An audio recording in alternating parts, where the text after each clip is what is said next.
Today we are going to be talking about potatoes. Oh, everyone loves a good spud. You can fry them, you can mash them, you can boil them. There's loads you can do with them. We've got 6 incredible potato recipes for you, including the perfect roast potatoes. And Puttanesca potato stew. We've got an Indian shepherd's pie, Healthy vegan burger. a seaside fish pie, And Peri tornado potatoes. tornado potatoes. Real little. These are our perfect roast potatoes. Aren't they beautiful? Crispy on the outside, brown on the outside, but perfectly fluffy and white on the inside. I think this might be the perfect food. Oh man, absolutely. As long as you've got gravy to dip it in, maybe a bit of mustard and a roast dinner. Now we've used Maris Piper potatoes here and we've got cold water because we don't want to sort of boil the outsides. We need to cook them from the outside in nice and slowly. Exactly what's happening here. And make sure that you salt your water because that's going to help add flavour throughout those potatoes. Oh, chuff, chuff, chuff, chuff, chuff. So shaking the potatoes will rip the skin apart and get that really nice crispy bit.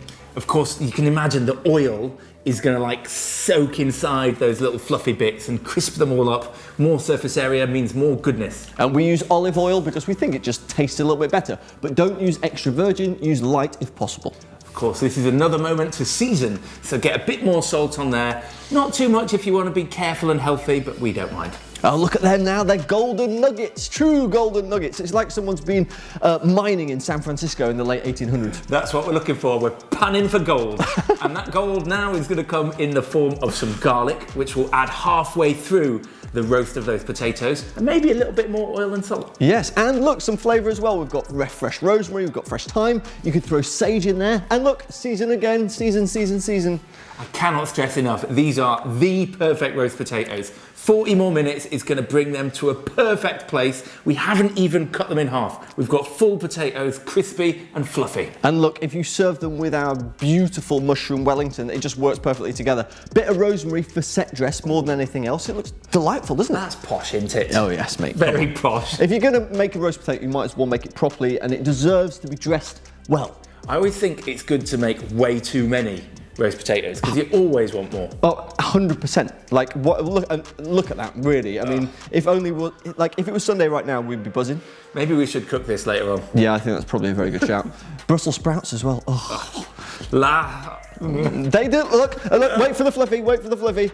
Wait. Where is it? Is it? Ah, there's the fluffy. Oh, Mr. Fluffy. Wow, that was an incredible dish. Our perfect roast potatoes. Next up, we've got a good one. It's our Puttanesca potato stew. Puttanesca potato stew?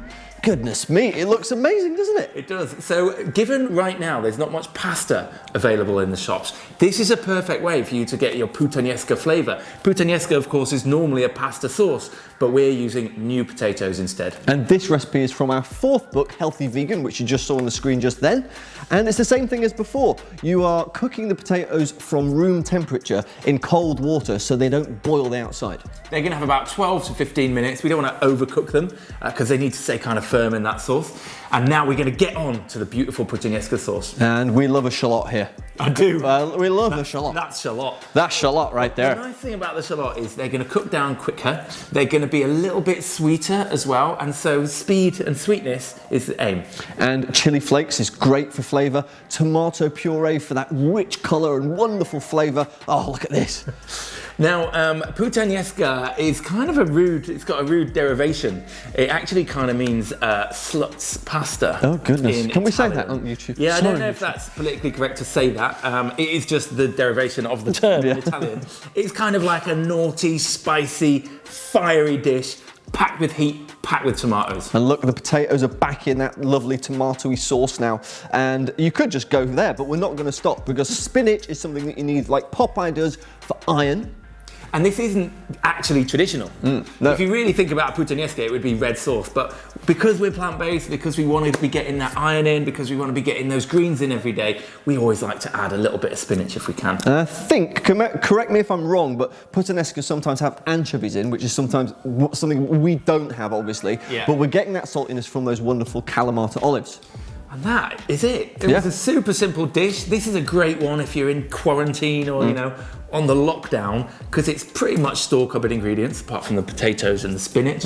It's super quick, super easy. It's quite a flexible recipe as well. Yeah, and if you don't have any potatoes, you could use that sauce with pasta if you've got loads in. So yeah, it's a win-win all round. And of course, you've got to get that beautiful shot, make it look nice, because we eat first with our eyes. You can guarantee that this will just fill you up no end. What a beautiful thing. So that was our Puttanesca potato, is it potato stew? Potato stew. Puttanesca potato stew, inspired by our pal Miguel Barclay. And next on today's menu is Indian shepherd's pie. Oh, come on, look at this. Right treat, look at that. Jesus, come on. Tell us about this one here. So coconut oil, we're using that because it's nice and silky. What are we making? We are making, basically, it's like a mashup between a British classic and kind of Indian flavours. So it's like a fusion food from all points of the world. And frankly, it's one of the best things you're ever going to try. It's definitely a unique BOSH recipe. I don't think this really exists anywhere else. We do like to think a bit outside the box, and this is that. Look at all of those wonderful spices we've got there. Garam masala. Fenugreek is like one of those tricky little things. So if you were playing a computer game and you had like a special key to open a special door, fenugreek is like a key that opens a door to flavour. Curry, completed it, mate. Of course, we've got some lentils going in there, which is another thing that's great at this time. Those dried lentils can sit on your pantry shelf and they'll last for years. It looks really soupy. It's the sort of thing you think, this is never going to turn into a curry. But trust us, if you let that simmer down for a while, it's just going to thicken and develop and be beautiful. And there are the potatoes. Oh, back to the humble potato. We do love a potato. Vegetable stock and turmeric, when you're cooking them, will help to flavour them and will also help to give a little bit of colour, which is a nice trick. It's a good little trick, that, yeah. Of course, we're using powdered vegetable stock there, but if you're a proper cook, you might have some that you made earlier in your freezer. We do, actually, right now. Yeah, and like, that's a video for a different day. Yes. But look what's going on here. We've got some spring onions, we've got some garlic, got some coriander stalks. Look, it's just curry flavours, isn't it? Yeah. I mean, think all the flavour that's gone into this dish already. You've got the absolutely incredible base with all those spices, the garam masala. You've got the potatoes with the turmeric and the stock. Now you've got more flavour going onto those potatoes. This is essentially Bombay potatoes, isn't it? That's exactly right, yeah. And also, notice how we didn't break them up because they need to remain quite robust, because the next thing you're going to like this a lot. There's the dal, which is the base. Look at that going in. That's a beautiful shot there as well. Well done, Kathy and Charlie, on that shot. Yeah, you did well there, guys. And here we are, the potatoes. It's a potato video. They're back. Check this out now. Is there going to be a patterny spread now? Yes, here we go. There we go. In true BOSH style. It's kind of like the scales of a small animal. Oh look, there's some leftover potatoes as well. Yeah, That's always good. Well, exactly. I bet we definitely yam them afterwards, no doubt. Absolutely. So I guess now we're making a raita, right? Yeah, because I think like this definitely needs something just to sort of like cleanse it all and cool it down and get that palate sort of ready. So what we've got here, we've got like some cucumber and a bit of mint and some yogurt. Lovely, lovely. Love the raita. Tell us what you think about raita. Is it right or wrong? Stick a thought down in the comments below. And of course, subscribe. We're BOSH. We make videos like this every single week. Yes, and the sort of videos we make has food like this, and you definitely don't want to miss that. Look at how good this looks, man. Oh man, that is a beautiful thing.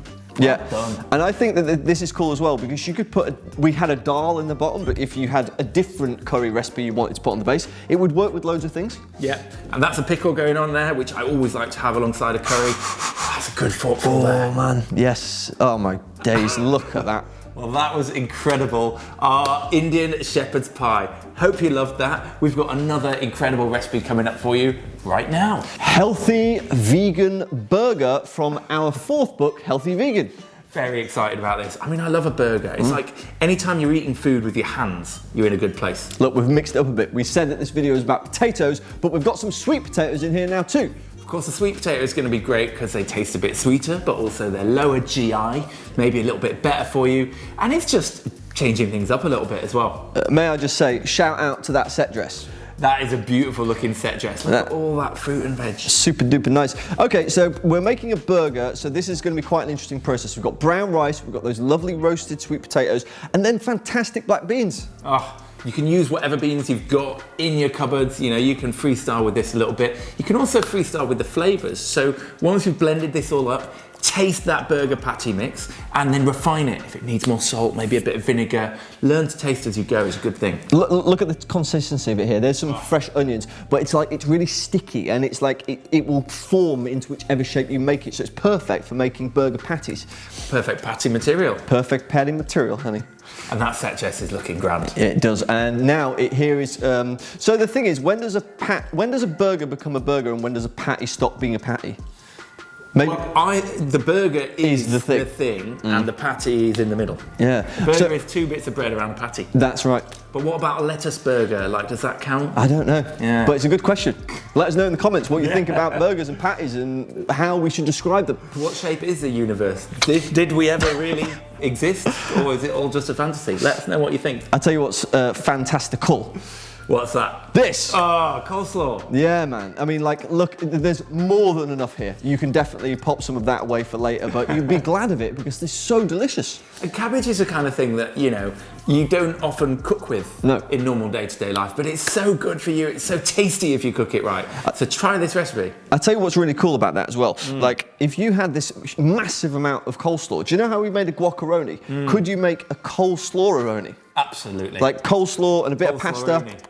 You know what, I suppose it's just pasta salad, isn't it? That's a video coming soon, coleslaw. Speaking of special recipes, this is our BOSH healthy burger mayo that just went in there. You're now going to toss that coleslaw in there as well. This is going to taste absolutely incredible. That carrot is obviously super good. That onion is obviously going to leave you whatever. If you're going to eat raw onion, make sure that your significant other eats it at the same time. So when you kiss each other, then it's not a problem. Good tip. Yeah.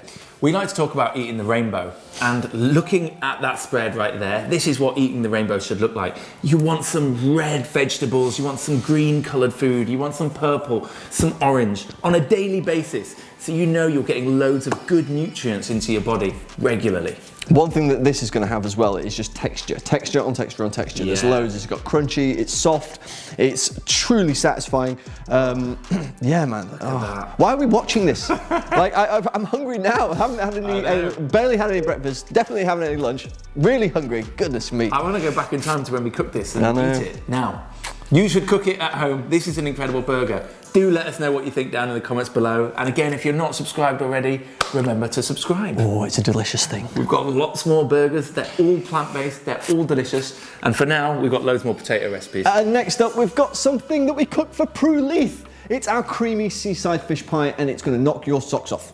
Prue, if you don't know her, she's an absolutely huge deal in UK TV cooking. She's like the nation's favourite grandmother. She's like a queen with a KW. Queen, honey. Queen. Yeah. Oh, I like that. She also runs Leith's Cooking School, or she set it up, which is like the most famous cooking school in the UK. So that she knows a thing or two about cooking. And she loved this recipe, and you will too. And they are mixed mushrooms, which are basically going to give us a really nice kind of varied texture to recreate what you have in an English fish pie, which has got like cod and a bit of shrimp and haddock, so loads of different textures.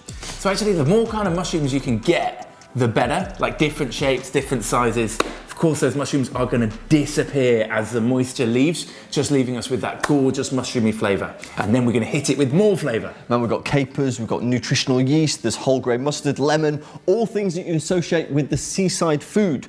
So yeah, and look, soy cream. I mean, it makes sense. Yeah, it does. It really does. This is quite technical if you think about what we're doing here. We're trying to make those mushrooms taste like the sea to evoke that flavour of fish. Looks like we've given peas a chance. Hey. Gotta get those peas in there. And as well as that, we put some parsley in there, which would always go with fish traditionally. I thought this was about potatoes, this video. Oh! Potatoes! Dairy-free butter. Butter? Butter, like a bit of butter I do. That's our mate Danny from Barnsley. Danny from Barnsley, big up story. yourself. So we're going to mash up them potatoes nice and well now. And we have to get them reasonably creamy because, you know, you want to get that sort of nice creamy texture, right? Yeah, and another hack here that I really like is the idea of putting a bit of mustard in with those potatoes. It just gives that pepperiness and that flavour, so you've got flavour throughout this dish. And here we go. We are in the midst of building our pie. Oh, it just looks good. Those green peas, that lovely kind of flavoured mushroom, it's going to be delicious, obviously. And here's the main event, baby. Here is the main event. Oh my goodness. Mashed potato. Now, what do we do here? Oh, Look at that. That's a good spread. That was good. That was quick. Really quick. How did you do it so quick? Like Superman. And then we scratched it up because those scratchy bits give you a really nice crispy top, and everybody loves a crispy top, darling. Now do be careful when you're plating this up. It is the time when things can go wrong. Use a nice kind of round spoon, like a flat rounded spoon like that, or even a spatula, so you don't break it up as you go. Look, more peas. I mean, you could have done it with some like griddled asparagus or some like blanched spinach, but I just love peas, man. Ian loves peas. I love them. They're great. I mean, they are good. They're good for you.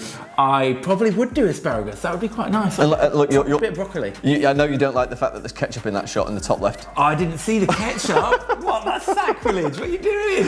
You gotta have a bit of ketchup on your fish pie. Let us know what you think. Should ketchup go on that fish pie? Let us know down in the comments.